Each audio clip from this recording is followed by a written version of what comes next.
ओम जननीं शारदां देवीं रामकृष्णं जगद्गुरुं पादपद्मे तयो श्रित्वा प्रणमामि मुहुर्मुहुः।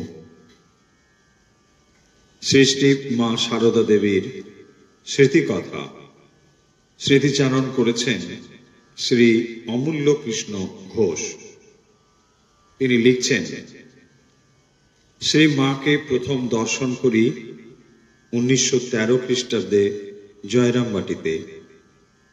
শিলং হইতে আগত 2-3 জন ভক্তের সহিত গরুর গাড়ি চড়িয়া বিষ্ণুপুর হইতে রওনা হইলাম। জয়রামবাটিতে সৃষ্টি মায়ের বাড়ি গিয়া যখন পৌঁছিলাম, তখন রাত্রি প্রভাত হইয়া একটু বেলা হইয়াছে। সংবাদ পাইবা মাত্র মা ডাকিয়া পাঠাইলেন। সকলে প্রণাম করিয়া উঠিলে আমাকে দেখাইয়া জিজ্ঞাসা করিলেন, কে ছেলেটি গো, কেন এসেছে? আমার বয়স তখন 13-14। পরিচয় শুনিয়া বলিলেন, তাই তো ভাবছিলুম, এ মুখ যেন আমার চেনা। বউ মায়ের সঙ্গে খুব মিল আছে, ঠিক একরকম। বৌমা অর্থাৎ আমার দিদি, তিনি পূর্বেই সৃষ্টি মায়ের নিকট দীক্ষা লাভ করিয়াছিলেন এবং তাহার বিশেষ স্নেহের পাত্রী ছিলেন।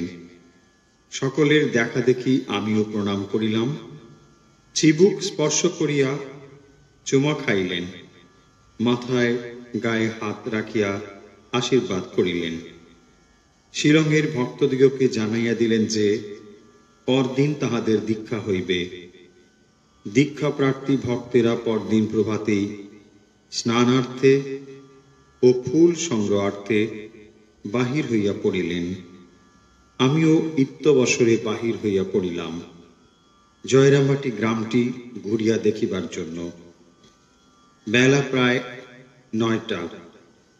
জয়রামবাটির রাস্তায় রাস্তায় ঘুরিয়া বেড়াইতেছি। একজন হাঁপাইতে হাঁপাইতে আসিয়া বলিল, তুমি এখানে কি করছো? মা ডাকছেন, শিগগির এসো। তাহার সহিত গিয়া মায়ের সম্মুখে দাঁড়াইলাম। দেখিলাম ভক্তদিগকে দীক্ষাদান শেষ করিয়া বোধহয় আমার জন্য অপেক্ষা করিতেছেন। নিকটে যাইতেই জিজ্ঞাসা করিলাম, কি বাবা, তুমি মন্ত্র নেবে? অপ্রত্যাশিত এই আহ্বানে আমি বিস্মিত হইলাম। দীক্ষা লইবার কোনো কল্পনা আমার ছিল না। সৃষ্টি মায়ের নিকট দীক্ষা পাওয়া যে আমার পক্ষে সম্ভব, তাও আমার ধারণাতীত ছিল। আমি জয়রামবাটি গিয়াছিলাম সৃষ্টি মা কেমন তা দেখিবার জন্য। তাই অপ্রত্যাশিত আহ্বানে আশ্চর্য ও উৎফুল্ল হইলাম। মুখে কথা ফুটিল না, বুক কাঁপিতে লাগিল। আমাকে নির্বাক দেখিয়া মা বলিলেন, যাও, শিগগির স্নান করে এসো, আমি অপেক্ষা করব। নিকটেই কলু পুকুরে একটা ডুব দিয়ে আসিলাম।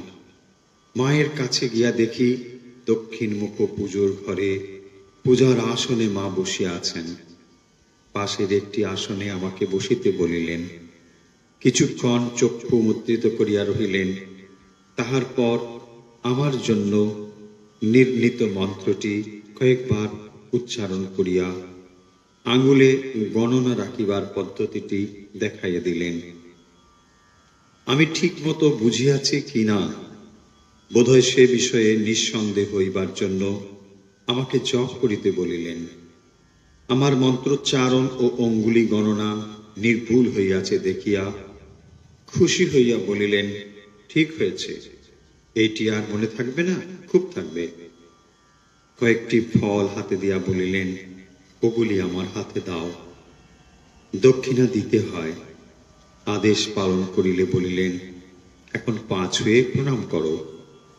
আবেগে শ্রীচরণে মাথা রাখিয়া প্রণাম করিয়া উঠিতেই বলিলেন, একটু দাঁড়াও। ঘরের উত্তর পশ্চিম কোণে শিকায় ঝোলানো হাড়ি হইতে 2টি মোয়া বাহির করিয়া স্বয়ং দাঁতে কাটিয়া একটু খাইলেন। তাহার পর ওই মোয়া 2টি আমার হাতে দিয়া বলিলেন, এখানে দাঁড়িয়ে খেয়ে নাও। এই আমার প্রথমবার দীক্ষা। আমার কিশোর জীবনের অভাবনীয় ঘটনা। অহেতুক কৃপার কথা শুনিয়াছি, ইহা কি তাই? কাজ করাইতে গিয়া পরশমণি পাইলাম। কোনো অনুরোধ বা প্রার্থনা করিতে হইল না। করুণাময়ী জননী কৃপা করিয়া ডাকিয়া দীক্ষাদান করিলেন। প্রায় 5 বছর পরের কথা, 1919 খ্রিস্টাব্দের জানুয়ারি মাস। শ্রী শ্রী মা কলকাতা থেকে জয়রামবাটি যাইতেছেন। বিষ্ণুপুরে প্রিয় ভক্ত সুরেশ বাবুর বাড়িতে কয়েকদিন বিশ্রাম করিবেন, সঙ্গে কয়েকজন সাধু ব্রহ্মচারী। সংবাদ পাইয়া স্নানান্তে কিছু ফুল সংগ্রহ করিয়া রওনা হইলাম। বাড়ির দরজায় আসিয়া প্রবেশ পথে বাধা পাইলাম। একজন ব্রহ্মচারী বলিলেন, আজ আর হবে না, মা বড় ক্লান্ত। কাকুতি মিনতি করিলাম। কিং কর্তব্য বিমূঢ় হইয়া জোর করিয়া ঢুকিতে গেলাম, পারিলাম না। হাতে মাতৃপূজার জন্য অঞ্জলি ভরা ফুল আর চোখে জল। চাহিয়া দেখি সকলের চোখে কৌতুক, মুখে চাপা হাসি। একজন সন্ন্যাসী গম্ভীর স্বরে জিজ্ঞাসা করিলেন, নাম কি তোর? পড়াশোনা ছেড়ে কেন এসেছিস এখানে? আরো কত প্রশ্ন। যথাযথ উত্তর দিলাম। নিজেকে নিতান্ত অসহায় ভাবিয়া কাঁদিতে লাগিলাম। ঠিক এই সময়ে কে একজন আসিয়া বলিলেন, অমূল্য কার নাম? কোথায় ছেলেটি? মা ডাকছেন। যিনি আমাকে ডাকতে আসিয়াছিলেন তাহার সহিত চলিলাম মাতৃ সন্দর্শনে। চোখ মুছিয়া লইলাম। ঢুকিয়াই দেখি ডান দিকের ঘরের চৌকির ওপরে বসিয়া জগৎ জননী মা। পাদুখানি মেঝেতে নামানো, পাদুটি একটু ফ্যাকাশে ও শীর্ণ। নীল শিরাগুলি দেখা যাইতেছে। মুখ দেখিয়া মনে হইল বড় রোগা হইয়া গিয়াছেন। মায়ের পশ্চাতে চৌকির এক পাশে রাধু শুইয়া আছে, বোধ হইল অসুস্থ। মায়ের পায়ের উপরে ফুলগুলি রাখিয়া প্রণাম করিয়া এক পাশে দাঁড়াইয়া রইলাম। মা বোধহয় মনের কথা বুঝিলেন, বলিলেন, কাছে এসো বাবা, কিছু বলবে? মা চৌকির উপরে বসিয়া, মায়ের কাছে নতজন হইয়া বসিয়া আমি মায়ের মনের কথাগুলি বলিলাম। আমার মনে যে সমস্ত কথা, তা মাকে ধীরে ধীরে বলিলাম।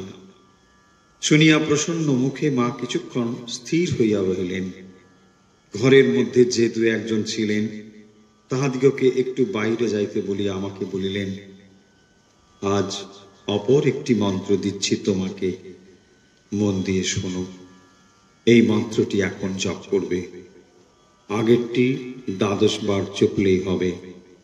এই বলিয়া মৃদুস্বরে মন্ত্রটি কয়েকবার উচ্চারণ করিলেন। এই মহামন্ত্র কর্ণে প্রবেশ করা মাত্র আমার সারা অন্তর অপূর্ব পুলকে ভরিয়া উঠিল। মনে হইল এই মন্ত্রটির জন্য বহু জন্ম ধরিয়া আমি প্রতীক্ষা করিতেছিলাম। যে ফুলগুলি দিয়া সৃষ্টি মায়ের চরণ পূজা করিয়াছিলাম, সেগুলি কুড়াইয়া লইলাম। বাইরে আসিতেই সেই ব্রহ্মচারীটি, যিনি আমার প্রবেশ পথে বাধা দিয়াছিলেন, তিনি পুনরায় আমাকে টানিয়া লইয়া গেলেন সেই সন্ন্যাসীর কাছে। দেখিলাম সেই গম্ভীর প্রকৃতি সন্ন্যাসীর চোখে করুণা, মুখে মৃদু হাসি। ভয়ে ভয়ে কাছে গিয়া দাঁড়াইতেই তিনি আমাকে বক্ষে জড়াইয়া ধরিলেন। সৃষ্টি মায়ের স্মৃতিচারণ করেছেন শ্রী অমূল্য কৃষ্ণ ঘোষ। ওম শান্তি শান্তি শান্তি। হরি ওম তৎসৎ। শ্রীরামকৃষ্ণার্পণমস্তু।